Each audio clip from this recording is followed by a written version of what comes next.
ठोस अवस्था में से कुछ टॉपिक है पढ़ना बहुत इंपॉर्टेंट लगा और एक बार एक नज़र इस पूरे पॉइंट को नज़र में रख लीजिए, शायद कहीं ना कहीं अच्छा फायदा देगा आपको और ये टॉपिक वगैरह को क्लियर कर लीजिए जो भी बताया जा रहा है उसको क्लियर करके, ठीक है। देखिए केकुलस और हाउ मैं बताया बच्चों, इकाई श्रेणी में अवयवी कणों के बीच भुजा एवं त्रिज्या के संबंध को सत्यापित। देखिए ये बात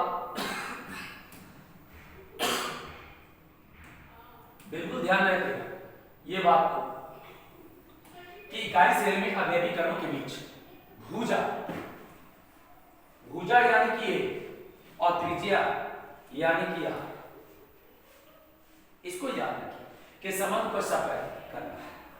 तो यहां पे बताया गया कि इकाई श्रेणी में अवयवी कण जालक बिंदु, अवयवी कण जालक बिंदु, अवयवी कण कहां हो, किसी क्वेश्चन में अवयवी कण कहां हो, जालक बिंदु पर, केंद्र पर और फलक के केंद्र पर हो फिर डाला जाता है। एग्जांपल में देखिए आपको यहां दिखाए हैं एसएससी पर क्यूबिक सेल के लिए कि सभी प्रत्येक जालक बिंदुओं पर अवयवी कण को रख दिया गया, ठीक है। और यहां पे एक घन है जो बीसीसी कहलाते हैं, उसके भी जालक बिंदुओं पर रख दिया गया अवयवी कण को और प्लस उसके केंद्र में भी एक अवयवी कण को रख दिया गया। इसके अलावा मैं बात करूं एफसीसी का, तो यहां पर भी जालक बिंदु को रख दिया गया, समझा बात को, तो इसके जालक बिंदु पर रख दिया गया, लेकिन फलक के केंद्र पर भी दर्शाया गया। आप देख सकते जैसा कि देख रहे हैं यहाँ पे फलक के केंद्र पर भी अवयवी कण को रखा गया। अब अगले पॉइंट को याद रखिएगा, इकाई श्रेणी में भुजा एवं त्रिज्या के बीच का संबंध निकालना, ठीक है। इकाई श्रेणी में भुजा एवं त्रिज्या के बीच का संबंध निकालना है। तो देखिए कैसे संबंध निकलेगा, ध्यान से देख लीजिए। इकाई श्रेणी में भुजा एवं त्रिज्या के बीच का संबंध निकालने के लिए पहला यानी सिंपल क्यूबिक सेल में सरल घनाकार सेल में r बराबर a/2 प्रूफ करना है। कैसे आपको, तो चलिए सबसे पहले एक घन हमने लिया, उस घन में जालक बिंदु पर दो गोला लिया, इसको कह रहा है अवयवी अणु आयन के रूप में रख दिया गया। अब आपको पता है कि अणु परमाणु आयन जो है इसके बीच में त्रिज्या है, इसलिए त्रिज्या 2 हो गया और भुजा a हो गया, भुजा a हो गया, भुजा आप जानते हैं कि घन के प्रत्येक भुजा बराबर होता है, इसलिए a सही। तो यहां लिख लेंगे चूंकि घन का भुजा है, घन में उपस्थित गोले की त्रिज्या r, इसलिए घन का भुजा बराबर घन में उपस्थित गोले की त्रिज्या, यानी घन का भुजा a और घन में उपस्थित गोले की त्रिज्या कितना है, 2r। कितना है, 2r।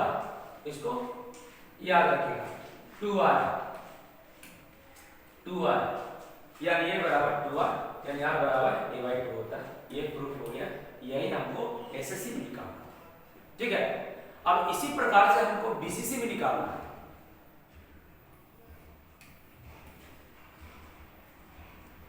चलिए बीसीसी की बात करें। अब बीसीसी में क्या कहता है, body centred cell, body centred cell यानी पिंड केंद्रित सेल। अब ये बात बिल्कुल ध्यान रखिए, पिंड केंद्रित सेल किसे कहते हैं ये बात पता है। बीसीसी में त्रिज्या और भुजा के बीच के संबंध निकालना, तो बीसीसी में त्रिज्या और भुजा के बीच के संबंध निकालना है। तो आप फिगर डायग्राम में देख सकते हैं, एक मैंने घर बनाया और इसके केंद्र में एक वस्तु को रख दिया, जालक बिंदु पर रख दिए हैं, आमने सामने जालक बिंदु पर रख दिया गया है। इसमें एक ट्रायंगल बनाए जिसका नाम ABC रखा, ABC रखा, एक ट्रायंगल जिसमें AB जो है पूरा का पूरा त्रिज्या दिया हुआ है, यहाँ पर AC जो है A है लेकिन CB पता नहीं है दिया, यहाँ पर CX नाम दिए जो पता है और यहाँ पर BX दिए जो पता है A, यानी इतना मालूम है इसे, ठीक ना। इसको मालूम करनी है कि इतना इतना यहाँ ट्रायंगल है, एक ट्रायंगल ये भी, यानी आप ये भी ट्रायंगल ही कह सकते हैं, ये ट्रायंगल है, ये ट्रायंगल है, इसको ट्रायंगल अभी कह रहे हैं, ये ट्रायंगल हो गया। अब देखिए सबसे पहले तो मैं बात करूंगा CBX ट्रायंगल की बात करते हैं। यहाँ पता है कि घर में भुजा होता है, घन को गोले की त्रिज्या r होती है, तो पता है, यानी ट्रायंगल CBX में देखते हैं तो CB हमको पता नहीं है, CB पता नहीं है, पता निकालना है, तो CB² बराबर BX मालूम है A और CX भी मालूम है A, यानी कि cv स्क्वायर बराबर bx square plus cx square, तो cv स्क्वायर बराबर ak square plus ak square यानी c स्क्वायर बराबर 2a स्क्वायर। ये तो कैलकुलेशन को याद होना चाहिए, मालूम होना चाहिए, बन जाएगा आपसे। अब आता है ट्रायंगल। अब बताइए यहां पर एक ट्रायंगल ABC में निकालना है AB के स्क्वायर। देखिए ये AB के स्क्वायर निकालना, हमको पता नहीं, अब CB पता हो गया, AB AC भी पता हो गया हमको निकालना है AB।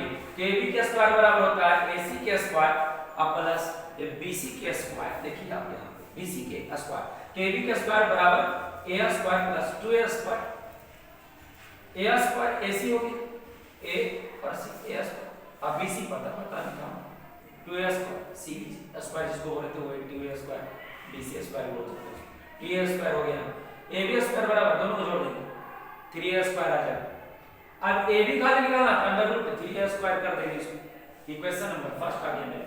अब AB गोला का त्रिज्या है, AB क्या है, गोले का त्रिज्या AB R चार गो त्रिज्या है, तो R प्लस 4 R होता है, जहां AB और AB यानी AB भुजा और AB त्रिज्या, दोनों भुजा और त्रिज्या बराबर, इसलिए भुजा अंडर रूट 3A स्क्वायर और त्रिज्या R पूरा, यानी R बराबर अंडर रूट 3A स्क्वायर बटा 4, यानी कि R बराबर अंडर रूट 3A बटा 4 होता है। आप जैसा कि यहाँ पे देख रहे थे, है ना, जैसा कि आप यहाँ पे देखने में लगे हुए थे, वही बात यहाँ पर क्लियर करके बताया गया कि R बराबर अंडर 3A बटा 4 होता है। ठीक है, अब देखिए यहाँ पे ये तो क्लियर हो गया, इतना आ गया। अब दूसरा चीज आप ऊपर से एक बार फिर से देख लीजिए चीज को, यहाँ से देख लीजिए, ये आपका आप देख लीजिए इस पर, तो आप कमेंट करके मुझे बताइए कि BCC FCC के लिए, BCC के लिए हो गया। अब आता है बात FCC के लिए कि FCC के त्रिज्या और भुजा के बीच का समान